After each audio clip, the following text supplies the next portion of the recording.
করে সিদ্ধ করে নিয়েছি, মাংস কষানো হয়ে গেছে। এবার অল্প জল দিয়ে দেব, জল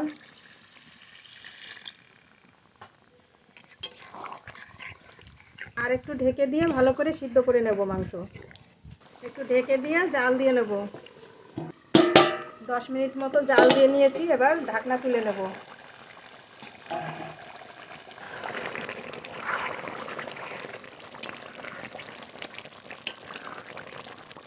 মাংস খুব ভালো সিদ্ধ হয়ে গেছে, আমার রান্না হয়ে গেছে। পালং শাক দিয়ে সবুজ মাংস রান্না হয়ে গেছে। এবার নামিয়ে নেব, মাংস ঢেলে নেব।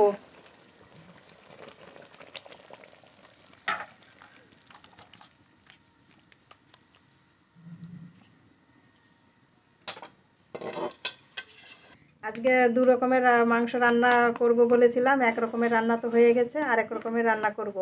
তা মাংসের জন্য প্রথমে আলু ভেজে নেব, কেটে ধুয়ে রাখা আলু। কড়াইতে সরষের তেল,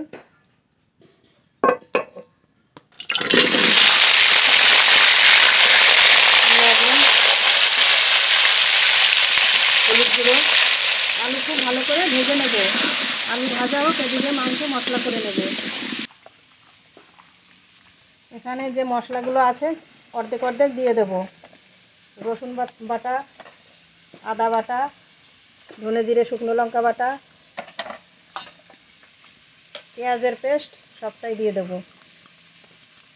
স্বাদ মতো লবণ, পরিমাণ মতো হলুদ গুঁড়ো, সরষের তেল। মাংস ভালো করে মেখে নেব।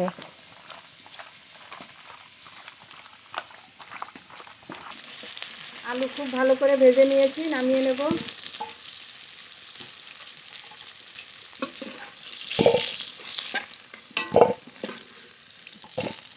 আলু ভাজা তেলের মধ্যে আর একটু সরষের তেল দেব। সরষের তেল, মাংসের জন্য মশলা করে নেব। প্রথমে ফোড়ন করব, গোটা জিরে, শুকনো লঙ্কা, তেজপাতা।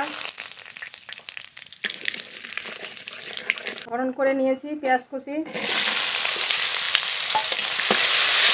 পেঁয়াজ ভাজা হতে থাকুক, এদিকে বাকি মশলাগুলো দিয়ে দেব।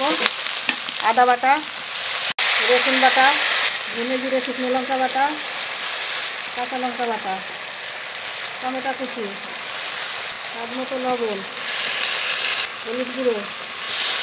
মশলা খুব ভালো করে কষিয়ে নেব। মশলা খুব ভালো করে কষিয়ে নিয়েছি। মশলা মাখানো চিকেন দিয়ে দেবো।